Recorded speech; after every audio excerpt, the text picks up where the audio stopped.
बात बताऊं, इस हाउस में कोई आदमी ऐसा नहीं बैठा जो हुजूर सल्लम के शान के ऊपर अपनी जिंदगी नहीं कुर्बान कर सकता। हम ये देखें, मैं सबसे हाथ उठा के चाहता हूं, हम सब आशिकी रसूल हैं। हम सब जो है ना, हमारे लिए इतना जितना मतलब हम समझते हैं कि हम जो है ना हुजूर सल्लल्लाहु अलैहि वसल्लम हमारे लिए, इसके बारे में हम कोई सियासत नहीं कर सकते। मैंने पहले भी कहा था जी कि दुनिया को मैसेज है कि ये पार्लियामेंट नबी पाक के गुलामों की है। ताजदारे खत्मे नबूवत, ताजदारे खत्मे नबूवत, ताजदारे खत्मे नबूवत। थैंक यू इस्लाम जिंदाबाद, पाकिस्तान जिंदाबाद। के उसके सदर ने, हुकूमत फ्रांस ने उस मलून को, शातमे रसूल सल्लल्लाहु अलैहि वसल्लम को पूरे इबादत के साथ, प्रोटोकॉल के साथ, गार्ड ऑफ ऑनर के साथ उसको दफनाया। उसको फ्रांस का आला तरीन सिविल अवार्ड दिया गया और पूरा हफ्ता, बल्कि अब तक सरकारी बिल्डिंग्स पर वो खाके वो लटक, सरकारी तौर पर गुस्ताखी की जा रही है, नामूस रिसालत सल्लल्लाहु अलैहि वसल्लम पे हमले हो रहे हैं। मेरी आपसे ये गुजारिश है, मैं हल की तरफ आता हूँ। मेरी आपसे ये गुजारिश है, फ्रांस से सफारती ताल्लुकात खत्म किए जाएं। अच्छा, सफीर को मुल्क बदर किया जाए। इस पे बहुत सारी बातें हैं कि हम नहीं कर सकते। फ्रांस को अगर निकाला, जर्मनी साथ जाएगा, यूरोपियन यूनियन हो जाएगी, NGOs आ जाएंगी, इंसानी हकूक़ के चैंपियंस आ जाएंगे। लेकिन मैं सैयद इमरान अहमद शाह, वल्द सैयद अली अहमद शाह, इस आयात रब्बानी में मैं ये आपसे वादा करता हूँ कि फ्रांस का 17-18 अरब कर्जा होगा, वो आप और हम पाकिस्तानी गुलामान मुस्तफ़ा और पाकिस्तान से जो बाहर रहते हैं गुलामान मुस्तफ़ा, वो इंशाल्लाह अपनी जायदादें बेच के वो इसका कर्जा उतारेंगे। मुझे इसके बाद पूरे टेन्योर में टाइम ना दीजिएगा, पूरे टेन्योर में मुझे टाइम ना दीजिएगा। आज मैं ईमान से, मैंने आपसे अर्ज की कि एक गुलाम आका जी, जिस गुलामी पे मुझे नाज है, एक गुलाम आका जी के गुलामों से मुखातिब है। मैं आपसे ये अर्ज करना चाह रहा हूं, उन्होंने उसको आला तरीन सिविल अवार्ड दिया।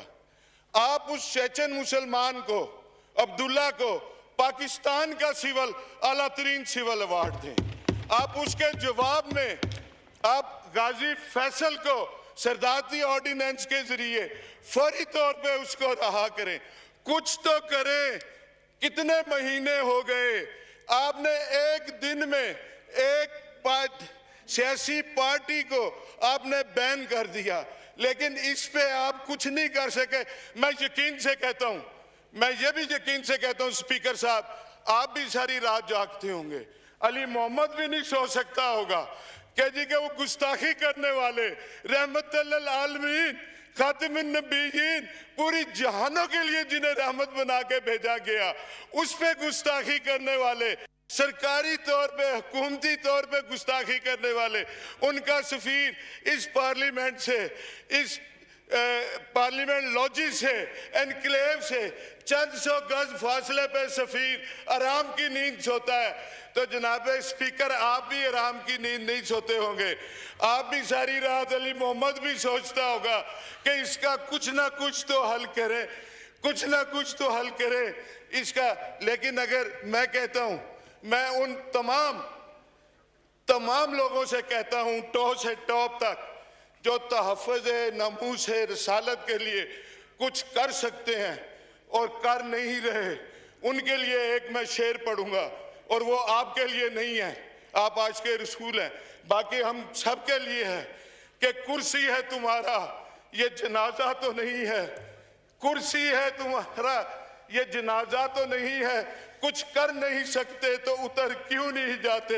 हम तहफ़्फ़ुज़ नमूस रिसालत के लिए अगर कुछ नहीं कर सकते तो हमें अपने ओहदों पे रहने का हमें कोई हक नहीं। Thank you ji, thank you. मैं एक बात जी अवाम के लिए, एक जी मैं हल बताना चाह रहा हूँ। मैं जी, एक तो इंटीरियर मिनिस्टर साहब आए और इसकी मुश्तरका पार्लिमानी कमेटी बने कि जो ये वाक़यात हुए, ये TLP बनी कहाँ से, इस्तेमाल कहाँ से हुई, कैसे हुआ, ये सारा होना चाहिए। दूसरा, मैं एक आपके नाते, आपके तवज्जुह से आलमे इस्लाम को, मैं आलमे इस्लाम को कहना चाहता हूँ और 22 करोड़ मैं मुसलमानों को, गुलामान मुस्तफ़ा को कहना चाहता हूँ। मेरे से बात नहीं हो पा रही जनाब स्पीकर। मैं आपकी बात समझ गया जो आप कहना चाहते हैं। नहीं, आप सुन ले मैं मेरी ये बात कि गुस्ताखी स्कैंडिनेविया में होती है, गुस्ताखी फ्रांस में होती है, गुस्ताखी अमेरिका में होती है। हम इधर एहतजाज करते हैं, अपनी अमलाक का नुकसान करते हैं, हम अपने बंदे मारते हैं, हम अपने वो चिंची रिक्शा कल परसों किसी का जला, उस गरीब का क्या कसूर था। हमें पुरतशद्दद एहतजाज नहीं करना, हमें पुरअमन एहतजाज करना है। और करना क्या है ये मैं अवाम को बता रहा हूँ, मुस्लिम अम्मा के आगे हाथ बांध के ये अपील कर रहा हूँ। गुस्ताखी उधर हो, इधर ये क्या करें कि अपने बच्चों में से या अपने बहन भाइयों में से एक बच्चे का अहद कर लें कि इसको कुरान की तालीम देंगे, इसको हाफिज़ कुरान बनाएंगे, इसको दीन मोहम्मदी की तालीम देंगे, आलमे दीन बनाएंगे। जमालुद्दीन साहब करें, सलाहुद्दीन साहब, सलाहुद्दीन अयूबी। शुक्रिया जनाब स्पीकर साहब। ये एक बहुत बड़ी अहम मसला है। अली मोहम्मद साहब ने भी बात की और इससे पहले यहाँ पे एक मेंबर ने भी बात की।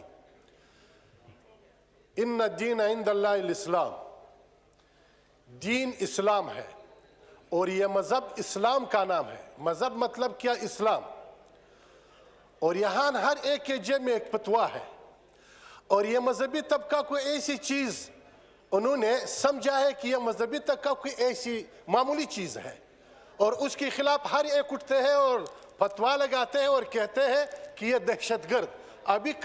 अभी आपने लब्बैक को दहशतगर्द करार दे दिया और कल जमीयत को कर लो, फिर सिपा को कर लो, फिर उसके कर लो। इस तरह अमेरिका जो सबसे दुनिया में बड़े गुंडा है और उसके साथ नाटो के और पूरी ताकत के साथ एक मजहबी तबके के खिलाफ अफगानिस्तान में लड़े, 20 साल लड़ाई में क्या नतीजा निकला। और ये बातें ऐसे मामूली लेना ठीक है, बिल्कुल मैं कह रहा हूं कि आप भी आशिक रसूल है, अली मोहम्मद साहब भी आशिक रसूल है, लेकिन ये जो लोग हैं ये 1000 है, 2000 है, 10,000 है, कितने लोग हैं और उसके खिलाफ ये आवाम जो है ये मुल्क के बच्चों की तरह है। और आपके बच्चे अगर कोई खुदा ना खास्ता, मैं तो शरारत भी नहीं कहता हूं, उसका अपना मसला भी है, तो आपने मुज़ाकरात के साथ उसके साथ बात करनी है। और आपने जो वादा किया इनके साथ, हुकूमत ने जो वादा किया इनके साथ कि वादे में किया है कि हमने, अली मोहम्मद साहब अभी कह रहा है कि ऐवान को बुलाएंगे और ऐवान में ये मसला रख देंगे। ये वादा कब हुआ और ऐवान में अभी तक रखा क्यों नहीं है? तो ये जो अभी अगर आप कह रहे हैं कि बगावत है, जो भी है इस गफलत की वजह से है और ये गफलत उस पे डालना ये मेरे ख्याल में जुल्म है। जनाब स्पीकर साहब, मुख्तसर मैं ये कह रहा हूं, ऐसे बातें कि हर एक इस तरह उठते हैं और कहते हैं कि ये दहशतगर्द किसने बनाया, तो आप इस तरह ये दहशतगर्द यहाँ पे इस असेंबली में बैठे हुए लोग हैं जिन्होंने इस मुल्क के अमन को तबाह किया, जिन्होंने इस मुल्क को लौटा है। और इससे ये आपकी बात जो मैं एक्सपेंज करता हूं इसको जी, आपने जो कहा कि यहाँ बैठे हुए लोग हैं ये दहशतगर्द है, इसको मैं एक्सपेंज करता हूं। और यहाँ बैठे हुए लोग जो अभी लब्बैक पे दहशतगर्द का फतवा लगाए, आप उसको क्यों नहीं एक्सपेंज करते हो? ये उसने जो उस पे दहशतगर्द का फतवा लगाया, कर सकता हूं हाउस की कार्रवाई को नहीं, इसने जो अभी दहशतगर्द का फतवा लगाया इन लोगों पे, उसको भी एक्सपेंज कर दे। तो उससे जो मुल्क तबाह करते हैं उससे बढ़कर दहशतगर्द तो नहीं हो सकता है। मुल्क के अमन को तबाह कर दे, मुल्क की अमन व अमान को तबाह कर दे। आपसे मैं पूछता हूं ये दहशतगर्द नहीं है, क्या है? जनाब स्पीकर, जरा सोच समझ के हर एक यहां पे बात कर ले। और ये जो आवाम इस तरह मुल्क क्यों वादा करते हैं, आप उनके साथ मुज़ाकरात क्यों करते हैं? किस एतमाद पे क्यों, किस पे एतमाद होता है? जब लब्बैक के लोगों को आपने जेल में डाला, क्यों डालते हैं? तो मुज़ाकरात कर ले। फिर यही चीज़ें हमारे मुल्क में अपने पार्टी के लिए जो हम करते हैं, यहाँ पे हम जो जुलूस निकालते हैं, यही बर्बादी तबाही हमने यहाँ पे बैठे वो लोगों सब ने किया है, सब पार्टी वालों ने किया है। यहाँ पे क्या हुआ, स्टेशन को, पुलिस को मारा, सबको मारा, तो फिर वो दहशतगर्द नहीं है, ये दहशतगर्द है? तो ये स्पीकर साहब इस तरह नहीं होनी चाहिए। हर अमल का रद्द अमल होता है, हर अमल के रद्द अमल होता है। तो आप एक मुल्क के हुक्मरान हैं, सोच समझ के फैसले करनी चाहिए। बगैर सोच समझ के फैसले से हर अमल का रद्द अमल होता है। ये आप पूरी भी नहीं कर सकता है। ये 1000 नहीं है, 2000 नहीं है, लाख नहीं है, ये करोड़ों लोग हैं। ये इस तरह नहीं है। रसूलुल्लाह सल्लल्लाहु अलैहि वसल्लम के नामूस पे हम सब सर कुर्बान करते हैं, सिर्फ मुंह से नहीं, जुबान से नहीं, और हमने अमली साबित करना है। शुक्रिया, थैंक यू जी। मैं आप कुछ कहना चाहते हैं प्लीज? इसके देता हूँ जी, टाइम है आपके पास, डोंट वरी जी। बहुत शुक्रिया मोहतरम नवीद कमर साहब ने बड़ी मुनासिब गुफ्तगू की है। और जनाब स्पीकर साहब, आप ख़ुद भी जो है नामूस रिसालत के आप ख़ुद भी सिपाही हैं, और हम सब जो हैं ग़ुलामान रसूल हैं अल्हम्दुलिल्लाह, इसमें कोई शक नहीं है। 22 करोड़ पाकिस्तानी जो हैं, हम सब का जनाब मोहम्मद रसूलुल्लाह सल्लल्लाहु अलैहि वसल्लम ख़ातमुन नबीयीन पे हमारी आल औलाद, हमारा सब कुछ कुर्बान है, और हमारी ज़िंदगी का मकसद ही उनके पैगाम को आगे लेके जाना और हुर्मत रसूल है। लेकिन इश्क़ नबी सल्लल्लाहु अलैहि वसल्लम की बात को लेके अगर पाकिस्तान में अफरा तफरी फैलाई जाए या लॉ एंड ऑर्डर की सिचुएशन जनाब स्पीकर साहब क्रिएट हो, या लोगों को खौफ महसूस हो, या जिस तरीके से हमारे पुलिस वाले अफसरान के साथ रवैया रखा गया, कुछ शहादतें भी हुई, बहुत से ज़ख्मी हुए, ये इजाज़त जो है ना दीन देता है ना आईन देता है। तो इस सिलसिले में कुछ सख्त इक़दाम किए गए, लेकिन एक्सट्रीम पेशेंस और बहुत ज़िम्मेदारी और बहुत सब्र व तहम्मुल का भी मुज़ाहरा हुकूमत ने किया है। और मैं सिर्फ एक बात की वजाहत ज़रूरी समझता हूँ, और वो कादरी साहब और इंटीरियर मिनिस्टर साहब आके कर भी देंगे मंडे को। यहाँ पे मोहतरम नवीद कमर साहब ने गुफ्तगू में एक बात की कि उनके साथ जो है एक एग्रीमेंट हुआ फ्रांस के सफ़ीर को निकालने का। तो मैं इस बात की वजाहत ज़रूरी समझता हूँ कि जो हमारे दोनों मुस्तनद तरीन और सीनियर तरीन वज़रा हुकूमत वक्त के गए, पहले ब्रिगेडियर एजाज शाह साहब और उनके साथ मजहबी उमूर के वज़ीर जनाब कादरी साहब, और फिर शाह साहब के बाद शेख रशीद साहब ने भी उनके साथ इस मुआहदे में अपना किरदार अदा किया। मुआहदा क्या था? मुआहदा ये था कि ख़त्म नबूवत सल्लल्लाहु अलैहि वसल्लम और हुर्मत रसूल, उस पर हम सब खड़े हैं और दोनों तरफ ग़ुलामान रसूल हैं। लेकिन फ्रांस में जो वाक़या हुआ है उसके हवाले से जो उनकी डिमांड है कि फ्रांस के सफ़ीर को मुल्क बदर किया जाए, तो उनसे ये मुआहदा हुआ कि हुकूमत वक्त आपका ये मुतालबा ऐवान के सामने पेश करेगी और ऐवान इस पे अपना राय देगी, और हुकूमत वक्त का हाथ मजबूत करेगी कि जो भी फैसला फिर ऐवान करेगी वो हुकूमत इम्प्लीमेंट करेगी। इस सिलसिले में उनके साथ नेगोशिएशंस भी चलती रही। कल रात अफ्तार के वक्त, कल शाम जनाब कादरी साहब, इंटीरियर मिनिस्टर साहब और मैं ख़ुद भी, मुझे मौका मिला, वहाँ हमने मुख्तलिफ तबक़ा फ़िक्र के उलमाए कराम के साथ अफ्तार में उनको एतमाद में लिया और उनको इस वाक़यात से बताया कि इनके साथ हुकूमत की इंगेजमेंट इंटीरियर मिनिस्टर साहब की और मजहबी उमूर के वज़ीर साहब की रही as last as that day जब उन मौसूफ को रिजवी साहब जो है जब गिरफ्तार हुए, उनके साथ गुफ्तगू रही। हुकूमत अपने मुआहदे से उनको बताया गया कि 1 इंच पीछे नहीं हटी, और आपका जो एग्रीमेंट आपके साथ हुआ है वो ऐवान में पेश किया जाएगा। लेकिन बदकिस्मती से जब नेगोशिएशंस चल रही थी तो उसके दौरान ही उनकी वीडियोस भी आ गई कि 20 को उन्होंने जो है निकलना है। तो उस पे ब्रेक डाउन हुआ गुफ्तगू का कि एक तरफ आप हुकूमत से नेगोशिएशंस कर रहे हैं और दूसरी तरफ आप लोगों को निकालने की बात कर रहे हैं। लॉ एंड ऑर्डर सिचुएशन को बिगड़ने की सूरत हाल की तरफ मामला जा सकते हैं। इस वजह से फिर हुकूमत ने कुछ इक़दाम लिए, लेकिन अच्छा है कि अभी काफ़ी सारी डी एस्केलेशन हो गई है और सारे रास्ते खुल चुके हैं और अल्लाह ताला के करम से हालात मामूल की तरफ जा चुके हैं। एक इम्तिहान का वक्त था, सब्र से काम लिया गया, और मैं ऑन रिकॉर्ड जनाब स्पीकर साहब ये लाना चाहता हूँ कि जब ये बदकिस्मत वाक़या हुआ फ्रांस में, मुझे फ़ख्र है इस ऐवान के हर एक मेंबर पे, ऐवान बाला के भी और ऐवान ज़ेरी के भी, कि दोनों ऐवानों ने यूनानिमसली मैक्रॉन के उस अमल को कंडेम किया था और यूनानिमस रेजोल्यूशन इस ऐवान ने पास की थी। और जनाब वज़ीर आज़म इमरान खान साहब ने दुनिया के हर फोरम पे इस इशू को उठाया और दुनिया में 55, 56, 57 इस्लामी ममालिक में सिर्फ 2 इस्लामी ममालिक ऐसे हैं जिनसे बहुत तवाना आवाज़ आई, एक तुर्की के जनाब तैयब एर्दोगान साहब और एक जनाब इमरान खान साहब। इमरान खान साहब ने इसमें तो एक स्टेप आगे गए, तमाम इस्लामी ममालिक के सरबराहान मुमलिकत को उन्होंने खतूत लिखे और उसमें जनाब इमरान खान साहब ने उन पर वाज़ेह किया कि अगर हम चाहते हैं कि ये वाक़यात ख़त्म हो, आज फ्रांस है, कल डेनमार्क था, परसों नेदरलैंड्स है, स्वीडन या ऐसी किसी तरसों कोई और मुल्क हो सकता है, तो हमें इसमें वेस्ट से मुकालमा करना होगा।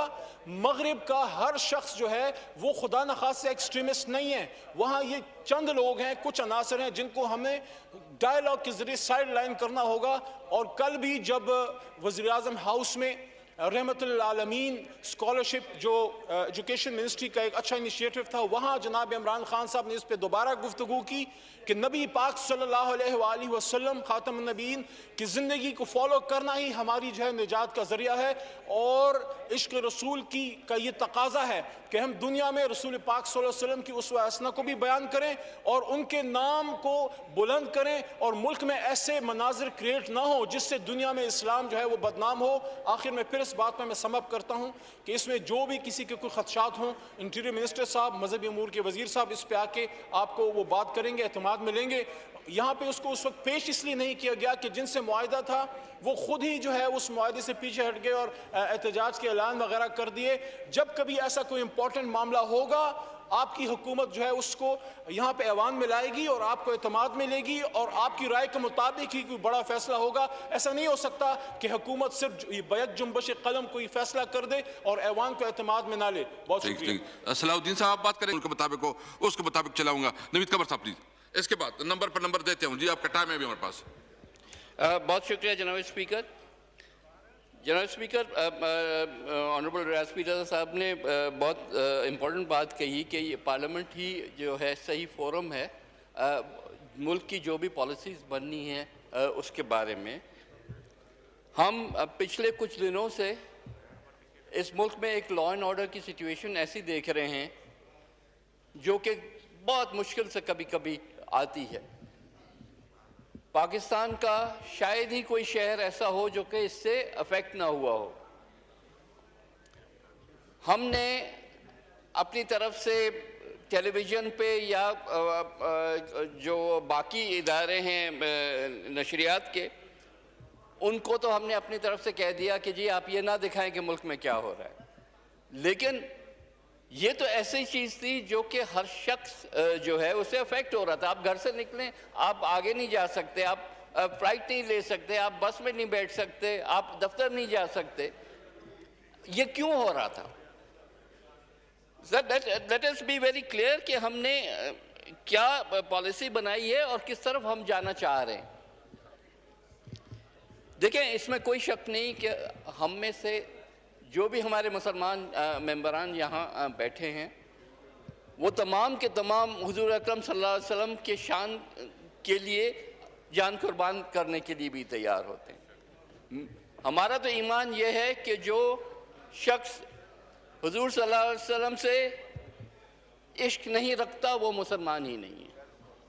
लेकिन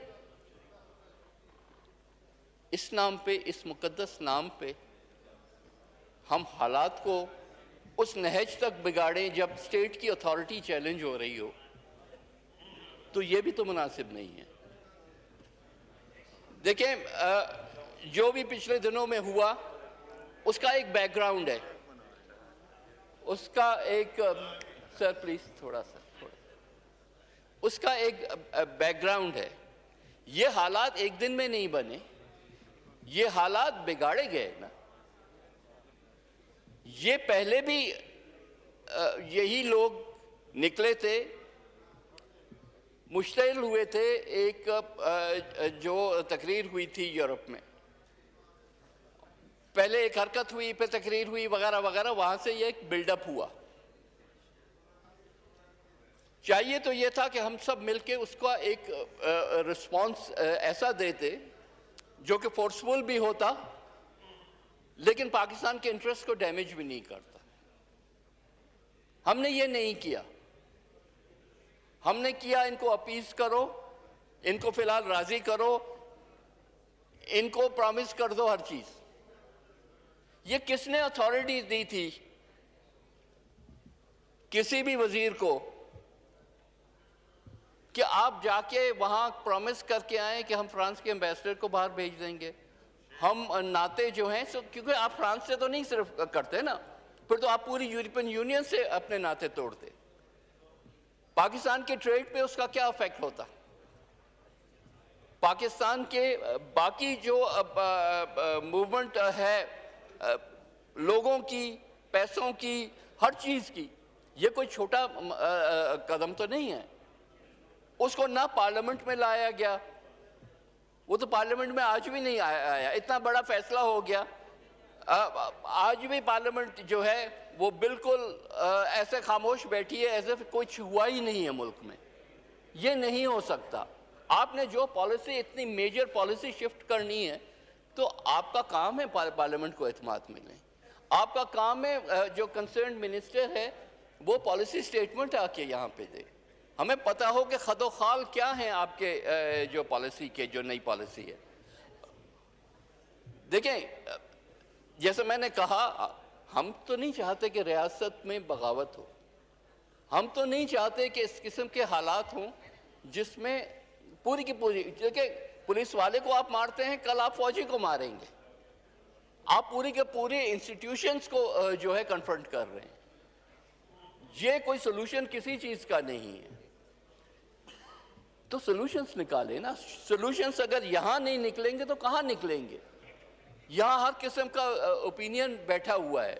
आपने मुझे तो अफसोस ये है कि honourable interior minister himself a very senior parliamentarian and yet he chooses to ignore parliament and make decisions and then announce them nationwide but not here.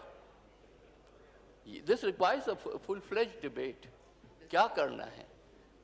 देखिए, फैसला हुआ है कि हम टीएलपी को बैन करते हैं। आज दिन तक किस बैन ने किसी भी पार्टी को काम करने से रोका है? माजी में और भी पार्टियां बैन हो चुकी हैं, हमने भी की हैं। फर्क क्या पड़ा? जिसने काम करना है उसने तो बहरहाल काम करना है, किसी भी नाम से कर लें, चाहे वो प्रोस्क्राइब्ड ऑर्गेनाइजेशंस हैं, वो भी काम अपने जो है वो नए नामों से करती हैं। पॉलिटिकल पार्टीज तो खैर और आसान होता है उनके लिए।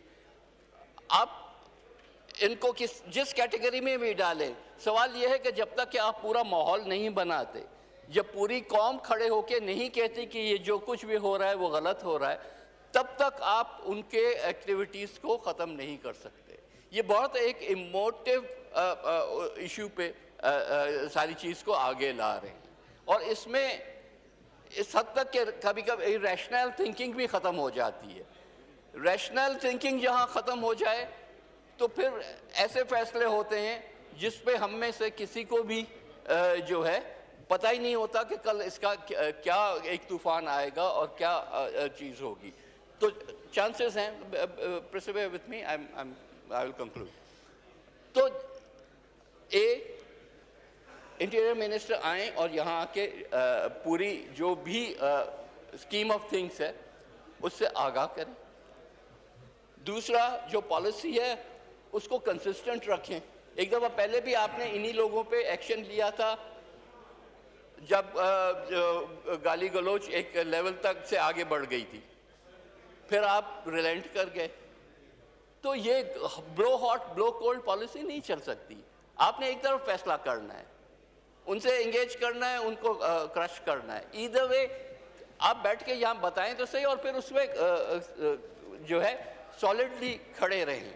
आप सुप्रीम कोर्ट पे तो जा रहे हैं रेफरेंस लेके, लेकिन आप पार्लियामेंट को नहीं जो है एतबार में लेते। अगर पूरी पार्लियामेंट आपके पीछे खड़ी रहे तो आपका केस ज़्यादा मजबूत होगा और आप जो है वो आगे भी बढ़ सकेंगे।